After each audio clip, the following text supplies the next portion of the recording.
America. We're going to dissect tonight the anatomy of these fake news smears meant to damage and destroy the president you elected. Now, former White House Press Secretary Sean Spicer, he will join us with reaction. And he has a major announcement that you're going to want to hear. And also tonight, an explosive Fox News report. The wife of the now demoted DOJ official who met with Fusion GPS worked for the opposition research firm that produced the fake news anti-Trump Russian dossier during the 2016 election. We'll have more on that breaking news tonight. And an ISIS-inspired terrorist with a pipe bomb strapped to his chest, exploding the device in the heart of New York City during morning rush hour today. Sebastian Gorka is here to explain how Americans have to get much tougher in this war on terror. But first, our breaking news opening monologue.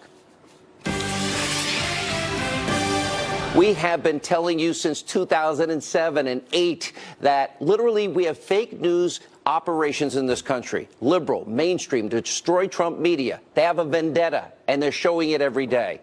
Their number one goal is to damage and destroy the president you elected, and clearly by any means necessary. And spreading fake news helps them to do this. Now, we've been saying since 2008, journalism in America is dead. But what is happening now is far worse, more destructive, more than anything we could have imagined. This is now outright propaganda every day. For example, on Friday, fake news CNN, they go wall to wall, breathless reporting on a story. It turns out to be a big fat lie. Now, the Clinton News Network falsely claimed that Donald Trump Jr. received an email on September the 4th, 2016, that gave him special access to hacked DNC emails that were later released by WikiLeaks. Unfortunately, the report, as usual, completely wrong. Here's the truth. The email that was sent to Donald Trump Jr. was actually dated September 14th, not 4th. 2016, which is the day after WikiLeaks put out the DNC documents.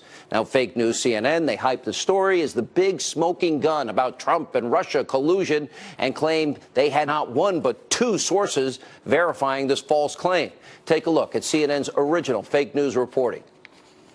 CNN has exclusive new details about a message sent in the final stretch of the 2016 campaign offering access to hacked WikiLeaks documents. This email on September 4th, 2016 was sent to Donald Trump, then candidate Donald Trump Jr., and others in the Trump organization. The timeline is important here because on September 4th, that was months after the DNC was hacked and after their own emails became leaked. And it was a month before Clinton campaign chairman John Podesta's emails were leaked by WikiLeaks. If this was an attempt to give stolen emails, hacked emails to the Trump campaign, and the Trump campaign acted on it, you would have an argument that they were then in possession of stolen property, property they knew to be stolen. Right. Now, that can be a crime under federal law. It clearly can be a crime, by the way, under New York law. Crime. No, not quite. Now, it didn't take long for the rest of the sheep in the liberal press, like Conspiracy TV, MSNBC, to take CNN's fake news and spread it to their Trump-hating audience. You can't make this stuff up. Watch this. This is coming into our NBC newsroom right now. Congressional investigators are trying to figure out who sent an email that gave Donald Trump, his son, and others a decryption key for hacked WikiLeaks documents. This was about September 2016, right in the middle of the campaign when WikiLeaks was putting out some documents, hadn't put out other documents. Remember, the Russians had hacked the Democrats and handed this stuff over to WikiLeaks. It goes to the heart of the collusion question, right? Because WikiLeaks was essentially acting as an agent of Russian intelligence, publishing hacked emails that hurt the Democrats and helped Donald Trump. So fake news, CNN story about Donald Trump Jr. and WikiLeaks, it was a lie. In fact, CNN's report was so outrageous, other news outlets started calling them out, even the Washington Post. That gets interesting. Now, CNN was caught red-handed. They were forced to correct the record. Now, keep in mind, this is the same CNN. They use the motto, facts first. So we have a question tonight for the head of CNN, the chief of fake news, Jeff Zucker. Jeff, are you proud of your network? By the way, not the first time this year. Do facts come first, Jeff Zucker? When your network repeatedly tries to smear and slander the president with outright lies, you have become nothing but an extension of the DNC. And I have to tell you, that Donald Jr. story was devoid of facts. And after being humiliated on Friday, Zucker then sent his stenographer, Humpty Dumpty, Brian Stelter, to try and clean up this whole mess. Now, instead of profusely apologizing, like he should have, Humpty Dumpty tried to use his networks, complete and utter fake news failure to attack President Trump. That's a nice way to try and fix it. Watch this. With ABC's suspension of Ross still in the headlines, I asked CNN if there would be disciplinary action against Raju or his co-writer, Jeremy Herb. A spokeswoman said no, because the reporters followed CNN's standards process, which means that the anonymous sources they were using for the story were vetted and okayed ahead of time. Now, the sources had been reliable in the past, but they were not this time. On Friday night, President Trump seized on the recent corrections at a rally in Florida. Look, reporters, journalists make mistakes. Our record as journalists in covering this Trump story and the Russian story is pretty good, especially compared to the record of Donald Trump and his serial lying.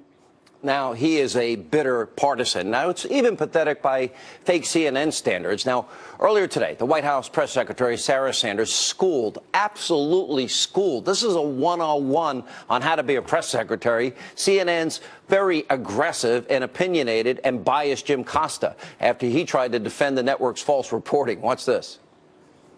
And I would just say, Sara, that journalists make honest mistakes, and that doesn't make them fake news. But the question that I have... But when journalists make honest mistakes, they should own up to them. Sometimes, and a lot of times you don't. But there's a difference. There's a very big...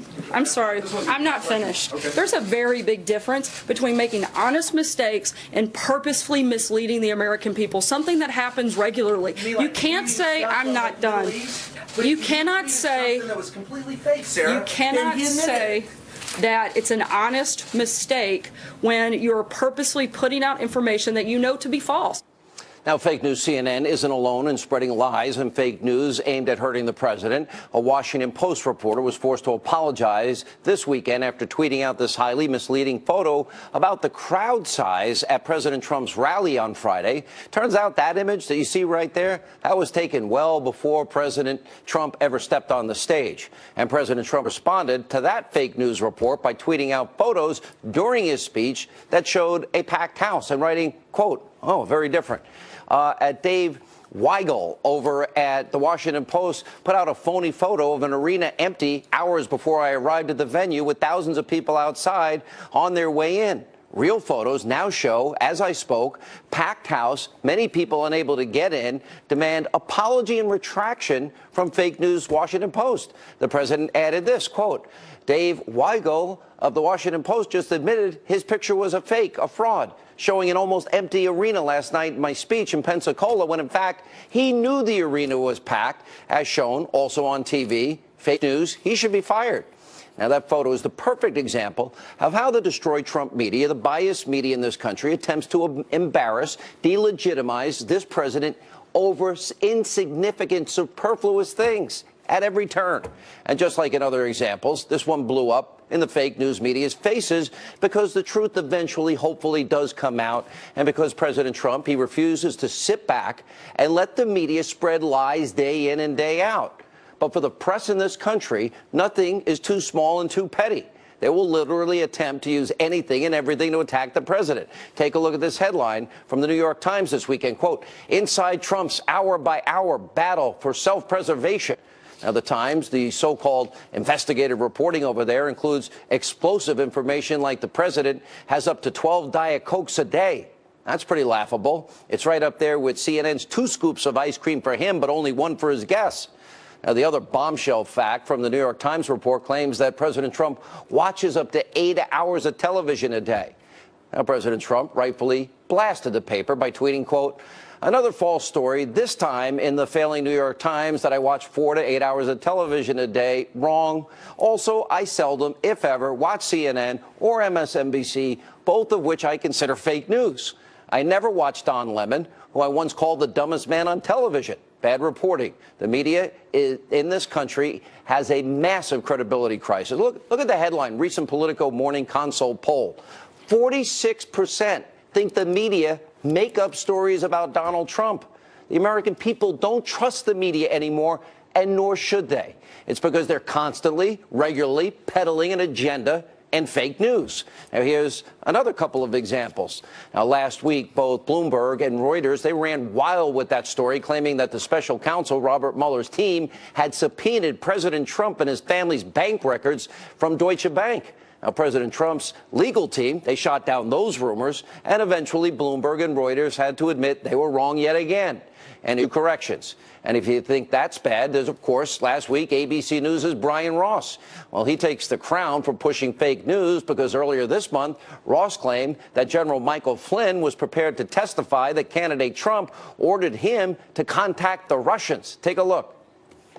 This certainly would seem to suggest that Michael Flynn had a fair amount of information to offer the special counsel in return.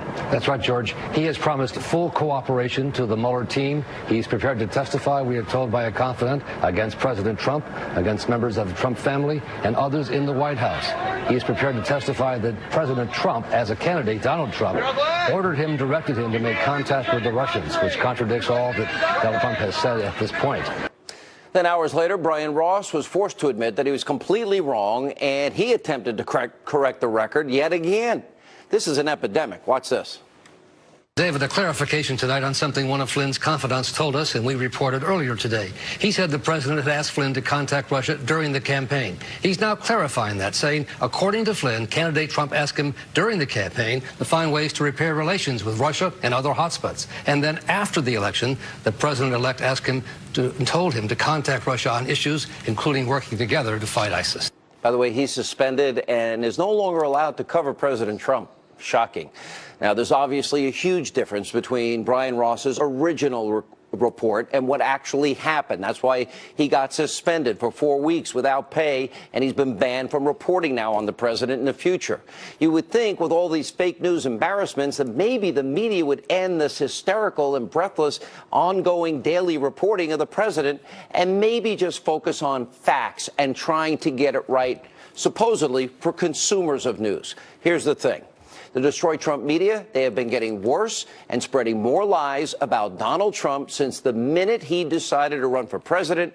This is not going to change. Mainstream media has now taken a point of almost zero accountability in reporting fake news. Now, Glenn Greenwald from The Intercept sums it up perfectly with this headline, quote, the U.S. media suffered its most humiliating debacle in ages, now refuses all transparency over what happened. Now, the media's hatred for the president is so profound and so extreme that nothing else matters to them. They don't care about the truth. Now, think about that. They don't care, or being fair, or being balanced, not biased. And by the way, we've been saying that the press is fixated on taking this president down. I believe that to be true. That's their shared mission. It's precisely a, quote, stain on America. And in that sense, the president's right. Members of the mainstream media, they're just an extension of the DNC, and they're fraudulent. Now, they're rigid, they're radical, left-wing ideologues. They masquerade, they call themselves journalists. They're not journalists. They think they're keepers of the truth. The press, remember, got caught colluding with Hillary Clinton in her campaign, and they've been doing everything possible to inflict maximum damage on the president you elected, regardless of whether it's true or not. Now, everything we've just shown you proves all of this. Now, the truth, facts don't matter to the media. Let me put it more simply. They are morally bankrupt. They have an agenda. They don't care about the truth. The agenda is the Democratic Party's agenda, the Clintons' agenda. And as a result, the press has now created a massive informational crisis in this country. And by the way, they are doing a tremendous disservice to all of us. Joining us now with reaction, former White House Press Secretary Sean Spicer. I know that in the time that you were press secretary, you tried to get along, you tried to be nice. It seems nothing you could do would ever appease that group that was in that White House press corps. Am I overstating it? No, I don't think so at all. Look, I think that a free press is essential to a democracy.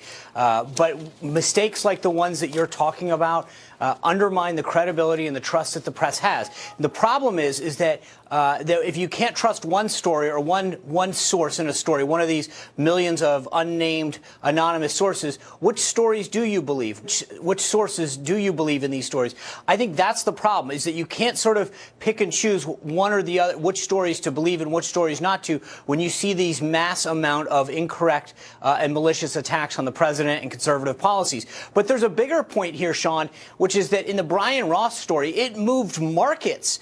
People lost money because of this mistake. And here's what I think the true egregious nature of this is. And what Brian Ross did in the clip that you played is something that happens all too often. They don't correct it. They don't apologize for it. They, quote, update it. And that's a cop-out. When they're wrong, they update their story and just say we have additional information. When someone else makes a mistake or adds something to it, they say that they lied or misled them. They hold everybody else to one standard and themselves to quite another. Sean, I even think it's bigger because if you look over the last year, the whole Trump-Russia collusion story after a year has been debunked, has not been proven true.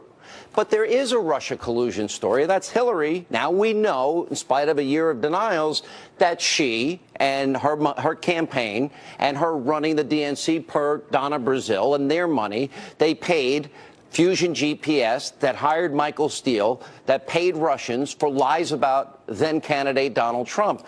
And it spread like wildfire. Isn't that the same as colluding to influence the American people in the middle of an election with Russian lies? Well, look, I've been in Republican politics now for over 25 years. I've seen this, whether you're talking about campaigns or on policy matters. The left-wing liberal narrative wins every time. Yeah, I'm not asking they that, dismiss though. I'm asking that we have Russia collusion. There's a real story. Oh, she bought and paid for that phony, salacious Russian propaganda that got spread to influence Americans. Well, it's not just that. You look at the Uranium One deal. You look at the number of speeches that Bill Clinton gave over in Russia and got paid for. I mean, there is a clear and concrete case of what they did with respect to Russia that is entirely ignored by the mainstream media. All right. There's also something else that's happening here. You have now, for those that follow this show, you're familiar with it. And that is we have discovered that Robert Mueller's team, that James Comey put the fix in with this other individual that works for the FBI that we all became known about last week, and that literally they're writing her exoneration without doing the complete investigation. Now, didn't the media get a little suspicious about 33,000 deleted emails in the bathroom of a mom and pop shop, that it did have classified top secret special access program information on it? Mishandling information that type of information is a felony. Destroying that information is a felony. And then just for good measure, she used bleach bit and acid washed the hard drives and then busted up all the devices that were connected to that.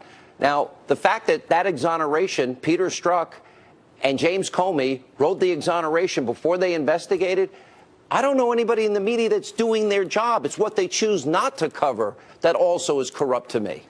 Well, and you also remember that the DNC largely wouldn't allow the FBI to even examine their servers, and no one seemed to have a problem with that. I mean, there's a lot about what happened last cycle that I think has largely been swept under the rug, and none of the key questions are actually being asked. And I think it's amazing how when you have concrete facts on one side that should leave people to want to get a deeper understanding of what happened, that's ignored, and all of this salacious, hypothetical ideas is what we spend the time focusing on. I think our priorities are, or at least the media's priorities are backwards on where the problems are. It's never been this bad. My 30th year in radio, my 23rd year here at Fox, it has never, ever, ever been this bad. All right, you have some big announcement. Go ahead, hit us with it. What is it? Is it good or bad? I think it's good. It's good. And I think it's largely driven off what you're talking about right now. I looked back at the coverage of the campaign, the transition, and the first 6-7 months of this White House and realized the stories that are being told are not an accurate representative of what President Trump went through to get the nomination, to transition to the White House, and then his first 6 months in office. And I'm going to write a book that'll come out in in the summer of 2018. If you go to my Twitter feed at Sean Spicer, people can sign up and keep track of when it's going to be published and get inside information. But I've decided that it is incumbent upon me to set the record straight and give people a real understanding of what happened through each of those crucial points in our history. This was probably one of the most fascinating elections ever in that regard, considering all of the forces that were against Donald Trump. And all the media that night that he won, it was like one big funeral. I look forward again, to it. there's a lot of stuff that those guys got wrong, from the campaign through the transition through the White House. I want to set the record straight. Good for you. All right, Sean, good to see you. Thank you. Thanks, John. When we come back, big lineup tonight. Sebastian Gorka reacts to today's ISIS-inspired terror attack in the heart of New York City. And then later, a major Fox News exclusive report. The wife of that demoted DOJ official who met with Fusion GPS worked for the research firm during the 2016 election cycle while they were producing the fake news, salacious Russian propaganda dossier. I know. We'll tell you the details. Nobody else in the media will. I can promise you that. A crowded subway tunnel. Joining us now at the very latest on this attack, Fox News Chief Intelligence Correspondent Catherine Herridge has the details. Catherine. Well, thanks, Sean. It's 7:20 Eastern. At the height of the morning rush hour, authorities say the suspect, Akayed Ullah, detonated a device described as a low-tech pipe bomb attached to his body with Velcro and zip ties. It's unclear if the device detonated prematurely or the suspect was headed toward Times Square for a large mass casualty attack. In addition to the suspect's serious injuries, at least 3 others had minor issues from the explosion. The FBI's Joint Terrorism Task Force is on the scene and working alongside the New York Police Department. These units specialize in terrorism cases and evidence collection. Agents at this hour are drilling down on the suspect's immigration records that show the 27-year-old Brooklyn, New York resident came to the U.S. about 6.5 years ago through so-called chain migration. Fox News is working to confirm whether it was under a family preference provision or an immediate relative. We are told he was just before his 21st birthday. Had he been older, he would not have qualified. Here's White House Press Secretary Sarah Sanders. We know that the president's policy calls for an end to chain migration, which is what this individual came to the United States through. And if his policy had been in place, then that attacker would not have been allowed to come in the country. Counterterrorism source who monitors terrorist social media accounts says there was no immediate claim of responsibility by ISIS, though some ISIS-linked accounts celebrated that attack, Sean. All right, Catherine Herridge in Washington tonight here with reaction. Fox News national security strategist, former deputy assistant to the president, Sebastian Gorka is with us. It's interesting every time. What do we learn? That the communist mayor of New York gave up the surveillance program. We've since had, I believe, 3 attacks. Then, of course, we go back to the issue of immigration.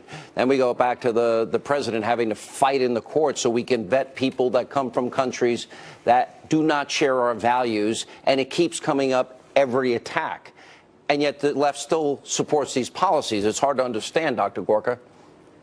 It truly is, Sean. This should have surprised nobody. The president understands that the immigration system that he inherited is utterly, completely bankrupt. The last New York attacker managed to sponsor more than 20 people on a chain migration into the United States. This jihadist was also a person who came in through chain migration. I just arrived yesterday back from Australia. Australia, for example, has a completely merit-based immigration system and completely strict adherence to the question of why are you coming to this country? Do you contribute to this country? And are you a threat? Why can't America have a system like Australia's is a question we have to answer. Because if people are caught entering Australia illegally, let's say they're in a boat. Well, Australia is very compassionate. They will give them enough food and water and supplies so they can get back to their destination, their original destination. Somebody is sick, they won't even take them into the country. They'll take them to a separate island and take care of them. But you're right, if we opened our borders completely, we could pick and choose. Everybody would want to come here. The best, the brightest contributors that would make society better, that don't have values that contradict our values. Why is that so complicated? How does that get so politicized? Well, look, the fact is the left has tried to sell a bill of goods in where they say everybody has the right to come to America. It's insanity. If that's the case, the word America ceases to have any meaning. Remember what Hillary did, Sean. She gave a private speech that we now have the transcript of, where she said there should be no borders in the Western Hemisphere. From Canada all the way down, no borders. If that were the case, if she'd have won, America would cease to exist as a concept, and we'd be having not just one attack every few weeks or every few months. It would be like Europe, with attacks occurring every couple of days. Let me shift gears. Let me go to the issue of all of these fake news reports that I laid out in my opening monologue tonight. They're everywhere. It's almost on a daily basis. We have known a long time that real journalism is dead in the country. I said that in 07 and 08. But the agenda of the media now, they are actively trying to undermine and unseat and contributing to unseat a duly elected president. Forces like we've never seen aligned together. How should the president deal with it? We have a deadly combination, Sean. Your monologue is spot on.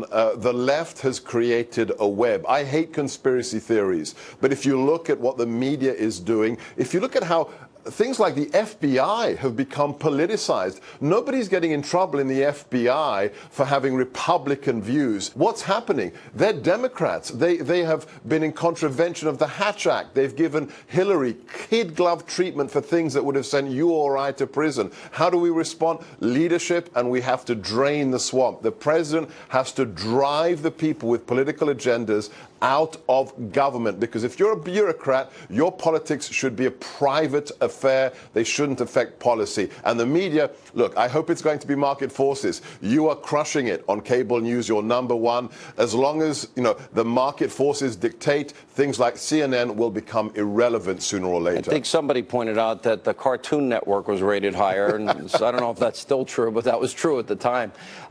What do you do in a case of a Mueller investigation where we now know that he has Clinton lovers, Trump haters, people that in the past have not passed on exculpatory information to defendants, somebody that has made up laws, and it's a whole cadre of people now that all have one agenda? What is the answer to in your mind? Because I don't see an easy answer to untangle the mess of politics now that has corrupted that special counsel. Well, let me remind your audience, and let me remind the DNC. The chief law enforcement officer of the United States, according to the U.S. Constitution, is not the director of the FBI, nor is it the Attorney General. The chief law enforcement officer is the president, and right now that's Donald J. Trump. He could fire Mueller legally tomorrow if he so wished, but he would have to be backed up by the Republican Party. We need to see leadership from Capitol Hill that understand that November the 9th... Why doesn't Jeff Sessions do that? I think Jeff Sessions is in a very difficult place right now with his very, very ill-advised decision to recuse himself from the Russia investigation. He can reassert his power as the Attorney General, but we also have to see a broader support from Congress for the president, his agenda, and what November the 8th really means to America. All right, Sebastian Gorka, good to have you back. Thank you, Sean.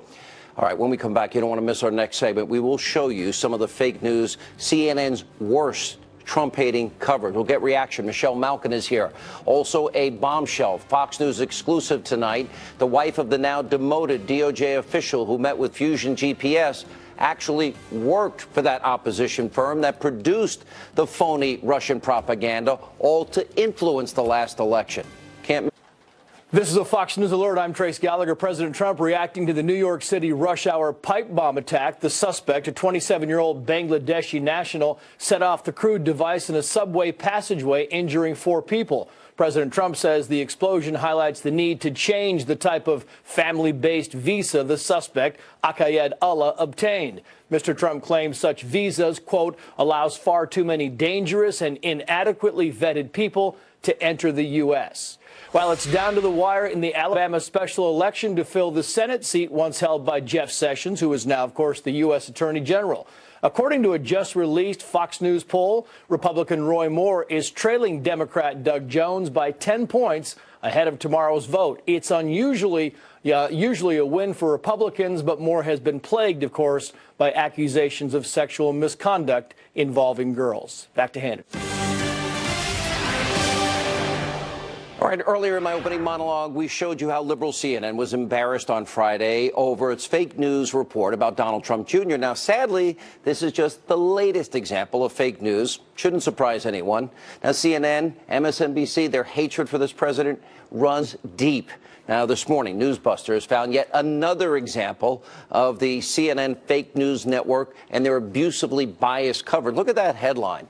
And, you know, just 40 minutes after today's terrorist attack in New York City, CNN just can't help themselves, dedicated time to a full-blown report on President Trump's Diet Coke preferences. Watch this. Watching cable, he shares thoughts with anyone in the room, even the household staff he summons via a button for lunch or for one of the dozen Diet Cokes he consumes each day. If you add this, Michael, to what Corey Lewandowski, his campaign manager, has a new book out about some of these very things. Corey's book is called Let Trump Be Trump. Here's what he writes in that. On Trump Force One, there were 4 major food groups: McDonald's, Kentucky Fried Chicken, pizza, and Diet Coke. Those are all my favorite foods. What's the problem with that? Of course, another egregious example of the network being completely abusively biased. Their over-the-top coverage of the Trump administration. Let's take a look at some of the lowlights from just the past year. Take a look. I have a whole lot to say about this president's increasing erratic behavior over the past week or so. If you think you've had an earful of Donald Trump, check out what's in the ear of a beagle in Britain named Chief. Brace yourself. Is this president trying to impersonate Hugo Chavez, Recep Tayyip Erdogan, Vladimir Putin? Apparently, the president gets 2 scoops. You know, everyone else around the table gets 1, and no word if there were sprinkles. He's gained weight, according to these sources. He doesn't trust people around him. He's withdrawing. Not a good picture. If he wants to say that, Barack Obama wants to say whatever. If George Bush says, I looked in his eyes and thought he was If he took a dump on his desk, you would defend it. Now he's President Snowflake, okay? Everything he said, oh, they're mean to me and they don't like me. And, of course, it's a white lash. Here with reaction, CRTV host Michelle Malkin. It gets even more superfluous. I mean, when you start doing reports that the inside of this particular dog's ear looks like Donald Trump, and when he eats and invites guests over, he takes 2 scoops of ice cream. Everybody else gets 1 scoop of ice cream. Oh, he drinks Diet Coke. He likes McDonald's, Wendy's, pizza, and Kentucky Fried Chicken. So do I, and I think probably most Americans do if they're honest. And then you add the serious stuff to this. A year's worth of lies, big examples of phony news. I don't even know what to make of it anymore. I guess there's a reason people don't watch that network. Yeah, you know, it's worse than middle school girls gossiping, but that's an insult to middle school girls, I think, because the level of immaturity and recklessness of CNN has plunged to an all-time low. I think, Sean, that 2017 is a year of epic vindication for those of us who have called out CNN's bias from day one. Whether it's these small and mundane stories of petty criticism of Donald Trump's diet and his drink choices, or whether it's the larger story here of the real collusion, as you've been pointing out, and the double standards with regard to this network. I call them the collusion narrative network. And of course, lately, it's more corrections, not news. I mean, if you really want to know what's true on CNN, you don't watch it on the day of the news reports. You watch it the day after for the retractions to find out what's really true. You know, it's also what they don't cover. You know, to me, the fact that the Russian dossier, Hillary lied for a year and paid for the phony dossier, that's kind of big news because that was collusion, Russian lies. She bought and paid for it to influence the election. Similarly, I think it's a big deal when James Comey and Peter Strzok are writing an exoneration of Hillary in the email server so she can go off scot-free without an investigation and hopefully they think defeat Donald Trump. You know, that's a big deal. The whole, the fact that Mueller and Rosenstein and all these people knew in 2009 about bribery, kickbacks, extortion, money laundering by Vladimir Putin thugs in America, and they didn't stop it, and a year and a half later, they allowed 20% of America's uranium to go to this hostile regime, and then the money that flows back to the Clinton Foundation, I think those are big deals. The Mueller special counsel, all of these vicious partisan prosecutors with unethical records and tactics. That should be a big deal. They're not covering any of this, Michelle. Zero. Yes.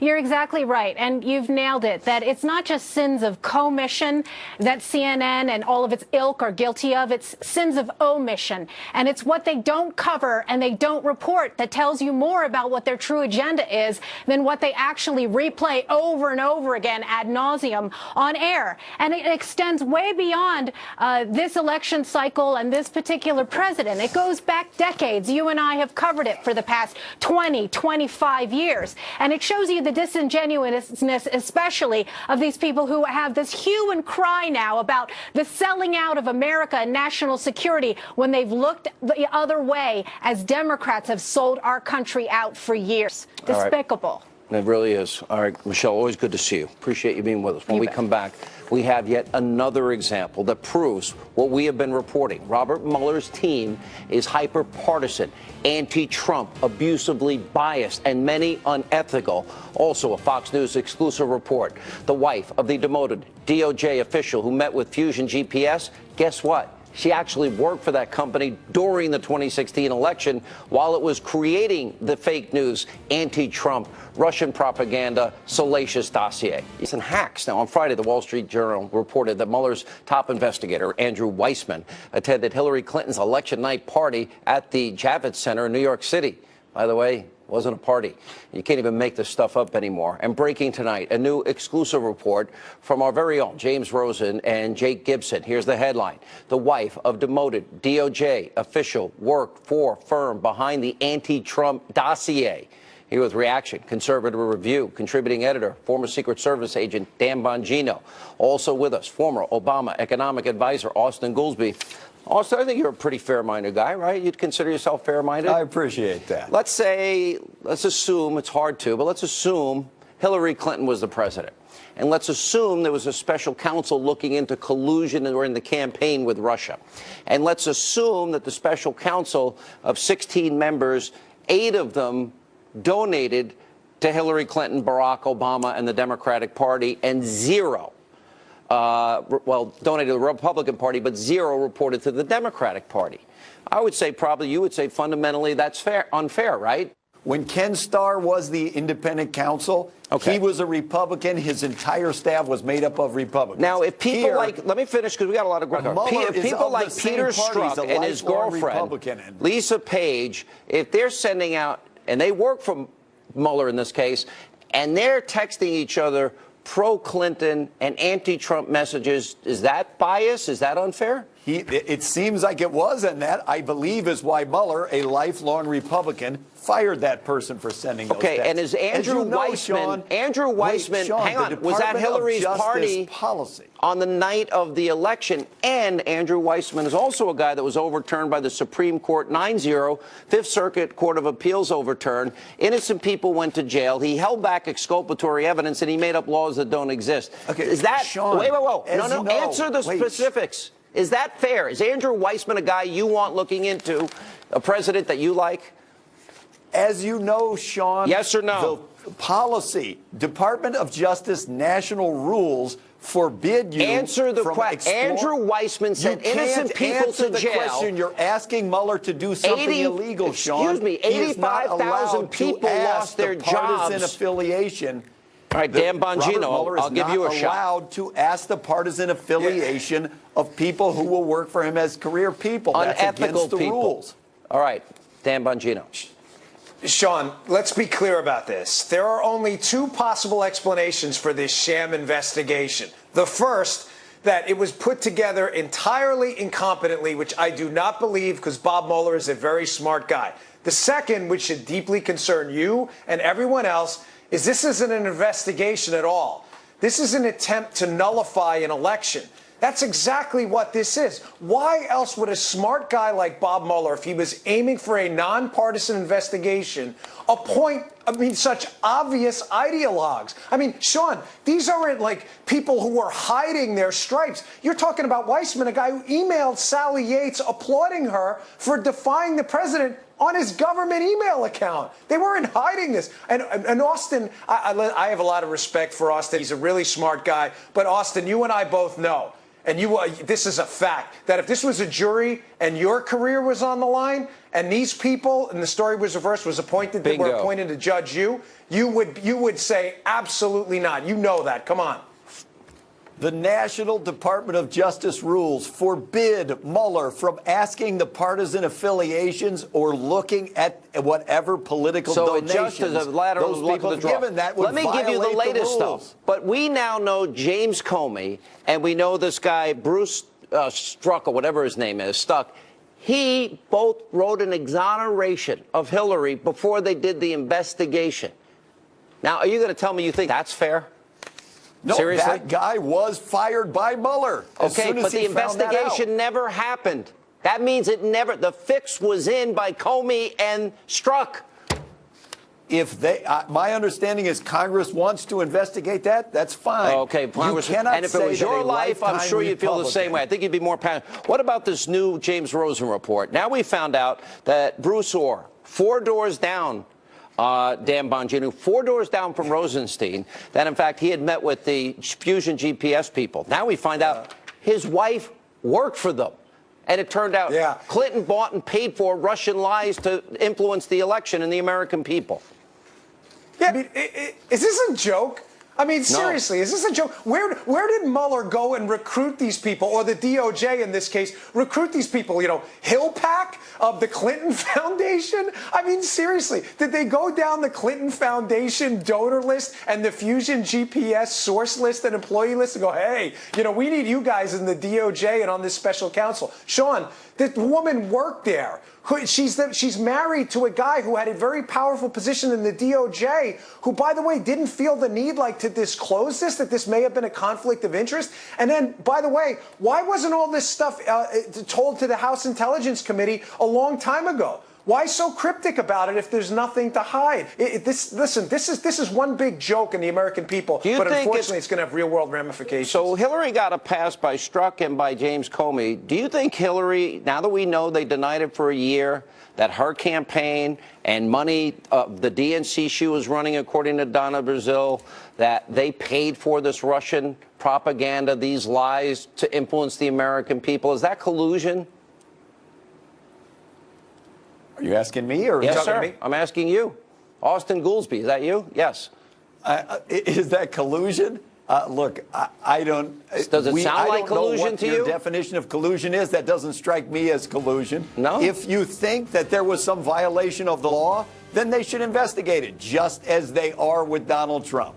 Robert Mueller's a lifetime Republican. No. There is no violation of the law with Trump. Disclosing things, they should investigate them. Last I'm not going word, to Dan. defend